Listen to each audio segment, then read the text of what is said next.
जय हिंद प्यारे बच्चों, वेलकम टू भारत क्लासेस। कैसे हो आप सभी? आशा करता हूँ आप सभी अच्छे होंगे, स्वस्थ होंगे और एक शानदार तरीके से अपनी पढ़ाई को कर रहे होंगे। तो बच्चा, हम लोग कक्षा 8वीं हिंदी पाठ्य पुस्तक में आज अध्याय 13 के प्रश्नोत्तर को करेंगे। अध्याय 13 का नाम है हुंडरू का जलप्रपात। पहले तो आप सभी ये बता दो कि कितने लोग हुंडरू के जलप्रपात घूमने गए हैं। आप में से कई बच्चे हुंडरू के जलप्रपात पिकनिक में गए होंगे। तो देखते हैं कितने बच्चे हुंडरू के जलप्रपात गए हो, आप लोग कमेंट कर देना। प्रारंभ करते हैं। पहला प्रश्न है, छोटा नागपुर स्वर्ग का एक टुकड़ा है, कैसे? तो इसके उत्तर में हम लोग लिखेंगे, छोटा नागपुर बहुत ही आकर्षण मनोरंजक स्थान है। यहाँ की जमीन में हरियाली, आकाश में नीलिमा, पग पग पर पहाड़, जन जन के कंठ से मादक गीतों की सृष्टि हो रही है, जिससे पहाड़ और मैदान गूंज रहे हैं। जंगली जानवरों की आवाज के साथ जंगल का कोना कोना बोल रहा है। विचित्र विचित्र पक्षियों की चहकने से पेड़ की शाखा शाखा गुलजार है। इससे ऐसा प्रतीत होता है कि मानो छोटा नागपुर स्वर्ग का एक टुकड़ा हो। ठीक है। दूसरा प्रश्न है, हुंडरू जलप्रपात की विशेषताएं लिखिए। तो इसमें लिखेंगे कि हुंडरू जलप्रपात रांची पुरुलिया मार्ग पर स्थित है। इसकी ऊंचाई लगभग 243 फीट है। यह रांची का बहुत ही आकर्षक व पर्यटन केंद्र रहा है। कई लोग यहाँ पर छुट्टियां मनाने आते हैं, तो कई पिकनिक मनाने आते हैं।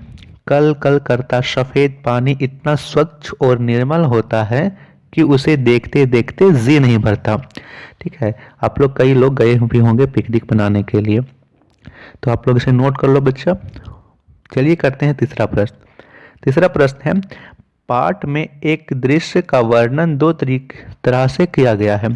पहला, कि हुंडरों का पानी कहीं सांप की तरह चक्कर लगाता है, कहीं हिरन की तरह छलांग भरता है, कहीं बाघ की तरह गरजता हुआ नीचे गिरता है। और दूसरा है कि हुंडरों का पानी चक्कर काटकर भरता हुआ नीचे गिरता है। छलांग भरता हुआ नीचे गिरता है। तो इसमें हमें बताना है कि इनमें से कौन सा वर्णन आपको सबसे अच्छा लगता है। तो आप लोग बतलाइए कि इसमें से कौन सा वर्णन आपको सबसे अच्छा लगता है। तो देखिए, यहाँ पे दिया है कि हुंडरों का पानी सांप की तरह चक्कर काटता है, कहीं हिरन की तरह छलांग भरता है, कहीं बाघ की तरह गरजता हुआ नीचे गिरता है।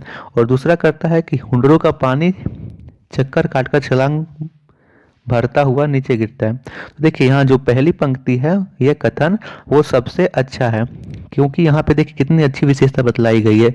कहीं सांप की तरह चक्कर काट रहा है, तो कहीं हिरन की तरह छलांग भर रहा है, तो कहीं बाघ की तरह उछल रहा है। इसमें ऐसा लग रहा है कि उस नदी को उपमा दी गई हो।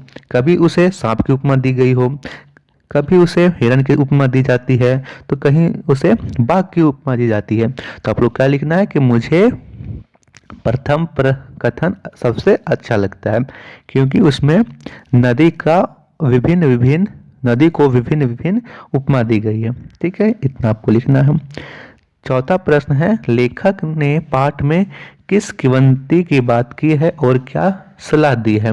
तो इसमें लिखेंगे कि किंवदंती है कि इस हुंडरू से 7 मील दूर पर कुछ लोगों ने एक प्रपात देखा है, जो इससे कई गुना बड़ा है। पर वहां जाने का रास्ता इतना बीहड़ घनघोर और भयंकर है कि जंगल के उस भाग में पहुंच सकना यहाँ पे कठिन है कठिन है। लेखक सलाह देता है कि अगर बात सही है तो जंगल विभाग को उसका ठीक पता कर लगाकर वहां तक मार्ग का निर्माण करना चाहिए, जिससे वह जलप्रपात भी जनता के सामने आ सके। जिस प्रकार हुंडरू जलप्रपात इतना स्वच्छ और निर्मल पानी, यहाँ लोग कई आकर्षण केंद्र के रूप में यहाँ जाते हैं अपनी छुट्टियां मनाने, तो वह भी जलप्रपात भी जो वहाँ से 7 मील की दूर में है, वहाँ पे भी लोग जाएंगे और वहाँ भी इसी प्रकार वह जो स्थान है इसी प्रकार लोगों के सामने आएगा। 5वां प्रश्न है, एक और पृथ्वी अपने कोष को उगल रही है तो वह कोयला बनकर लोगों के घरों में सोना ला रही है। भाव स्पष्ट कीजिए। तो लिखेंगे, प्रस्तुत पंक्ति में लेखक कहना चाहते हैं कि झारखंड की धरती में खनिज तत्व भरपूर मात्रा में भरे हैं। यहाँ की धरती लोगों को खनिज संपदा प्रदान करती है तथा लोग उसका उपयोग कर सुखीपूर्वक रहते हैं, और यहाँ की खनिज संपदा के रूप में अब तक कोयला, बॉक्साइट आदि के भंडार पाए जाते हैं। ठीक है, तो आशा करता हूँ कि आप सभी को समझ में आया होगा। आप सभी को बहुत बहुत धन्यवाद। वीडियो पसंद आई तो लाइक से ज़रूर कीजिएगा। भारत क्लासेस पर नए हो तो सब्सक्राइब ज़रूर कीजिएगा। धन्यवाद बच्चों।